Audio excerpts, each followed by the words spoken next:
তো ঈদ স্পেশাল ডিজার্টে রয়েছে আপনাদের মুখে মিলে যাওয়ার মতো একেবারে ক্রিমি সফট মজাদার সেমাই পুডিং। সেমাই পুডিং তো আপনারা অনেক খেয়েছেন, কিন্তু আমি একটু স্পেশালভাবেই বানিয়েছি। আশা করি পুরো ভিডিওটা জুড়েই আপনারা আমার সাথে থাকবেন আর দেখবেন। মাশাল্লাহ, দেখেন একটু কালারটা কতটা সুন্দর এবং কতটা ক্রিমি এবং জুসি, দেখেই বোঝা যায় একেবারে হার্ড না, হালকা ক্রিমি এবং জুসি, মুখে দিলেই মিলে যাওয়ার মতো। তো সেমাই পুডিং, চলুন রেসিপিতে চলে যাওয়া যাক। তো এখানে আমি 1 লিটার দুধ নিয়ে নিয়েছি। দুধটা আমি জাল করে ঠান্ডা বানিয়ে নিয়েছি। তো এখন এক এক করে আমি সব কিছু এর মধ্যে দিয়ে দেব। তো এরপর আমি এর মধ্যে 2 চামচ পরিমাণে গুঁড়া দুধ দিয়ে দেব আর 2 চামচ পরিমাণে চিনি দিয়ে দিলাম। এই চিনিটা আপনাদের স্বাদের উপর ডিপেন্ড করে, আপনারা যদি বেশি খেতে চান বেশি দিতে পারেন, কম দিতে পারেন, সেটা আপনাদের সম্পূর্ণ নিজস্ব ডিপেন্ড করে।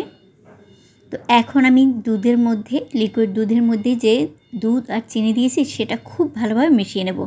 ততক্ষণ পর্যন্ত মেশাবো যাতে করে দেখা যায় চিনিটা খুব ভালোভাবে গলে যায়। তো আমার চিনিটা খুব ভালোভাবে গলে গিয়েছে। এখন আমি পাত্রটা সরিয়ে রাখবো।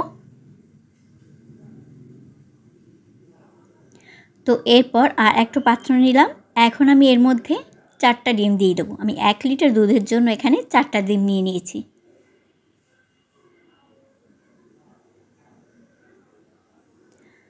তো ডিমগুলো এখন আমি খুব ভালোভাবে একটু ফেটিয়ে নেব। একটু হালকা লবণ দিয়ে দিলাম। এখন দেখা যায় ডিমটা খুব ভালোভাবে ফেটাতে হবে। ফেটাতে ফেটাতে যখন দেখবেন একদম ফেনা হয়ে এসেছে, মানে একটা ক্রিমি ভাব হয়ে আসছে, এটা আপনি ব্লেন্ডারে দিয়েও করতে পারেন। আমি হাত থেকেই করেছি। তো দেখতেই পাচ্ছেন একটা ফেনা হয়ে আসছে, ডিমটা খুব ভালোভাবে ফেটা হয়ে গেছে। তো এখন আমি ডিমটা সরিয়ে আগে যে দুধটা রেডি করে রেখেছিলাম এর মধ্যে দিয়ে দেব।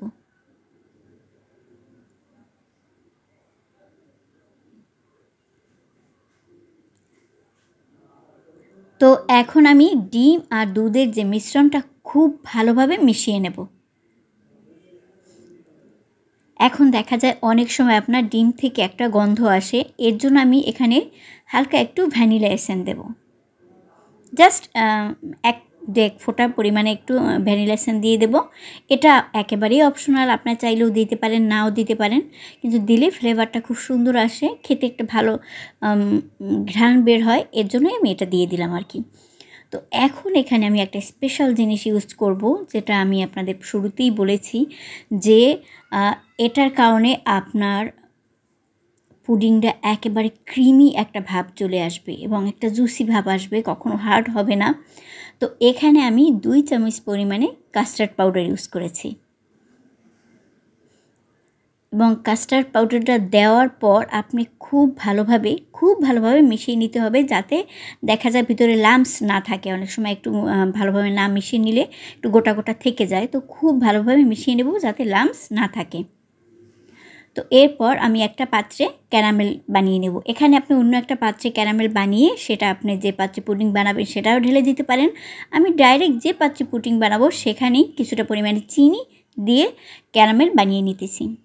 তো এখানে হালকা আছে করে নিয়েছি। আপনার মাশাআল্লাহ দেখতেই পাচ্ছেন কালারটা খুব সুন্দর হয়ে গেছে। বেশি পোড়ানো যাবে না, তাহলে দেখা গেছে আপনার পুডিংটা কালো হয়ে যাবে। তো খুব সুন্দর একটা কালার আসছে, আপনি দেখলেই বুঝতে পারছেন।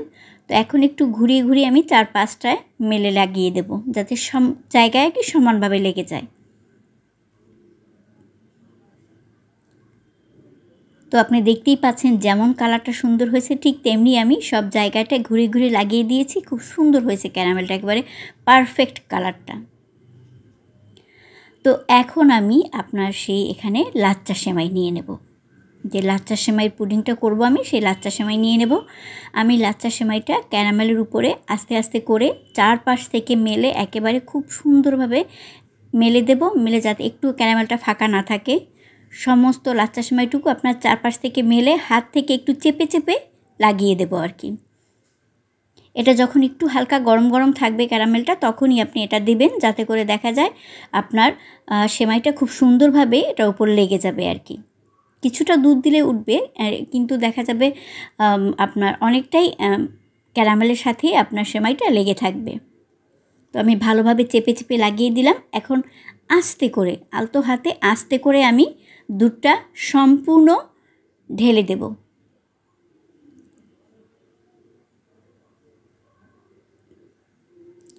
তো এখানে আমি একবার চেয়েছিলাম যে বাদাম আর কিশমিশটা দিয়ে দিতে, পরে দেখলাম যে বাদাম আর কিশমিশ যদি এখন আমি দেই তাহলে এটা ভিতরে ডুবে যাবে। তো এর জন্য আমি এখন এটা দিলাম না। তো এরপর আমি প্রেসার কুকারে কিছুটা পরিমাণে পানি গরম করতে রেখে দিয়েছিলাম। আর এরপর আমি পুডিংটা দিয়ে প্রথমে 2টা সিটি দিয়েছি। প্রথমে যখন 2-3টা সিটি দেওয়ার পর একটু মোটামুটি হয়ে এসেছে, এরপর আমি ঢাকনাটা খুলে আমি উপর থেকে বাদাম আর কিশমিশগুলো দিয়ে দিয়েছি। তো এখন আমি বাটিটা একটু খুলি, আপনি দেখতে পারবেন আমি ঠান্ডা হবার পর বাটিটা খুললাম। মাশাআল্লাহ দেখেন আপনি উপর থেকে কিশমিশ বাদামগুলো সুন্দরভাবে বসে গেছে। মাশাআল্লাহ দেখতে একেবারে বোঝাই যাচ্ছে যে এটা খেতে আসলেই অসাধারণ হবে। তো এখন আমি এটা উল্টে দেখব যে এর পিছনের কালারটা কেমন হয়েছে, আমার পুডিংটা কেমন হয়েছে। তো আমি এখন একটা প্লেট নিয়ে এটা উল্টে দেব।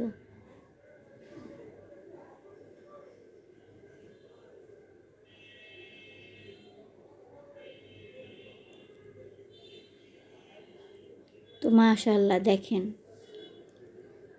কতটা সুন্দর কালার হয়েছে, এবং আপনি যদি পুডিংটা আমি কেটে আপনাকে দেখাই তাহলে আপনি বুঝতে পারবেন যে এটার ভিতরটা কতটা জুসি এবং ক্রিমি হয়েছে।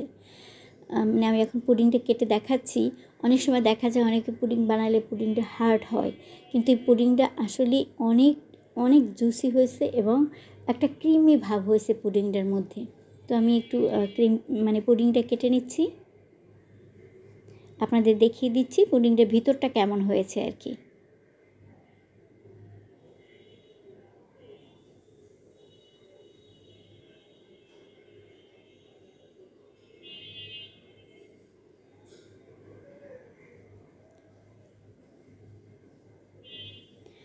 তো মাশাআল্লাহ দেখে তো বোঝা যাচ্ছে যে আসলেই বেশ মজা হয়েছে। তা আমি এখন তুললে বুঝতে পারবো আসলে এটা কেমন হয়েছে।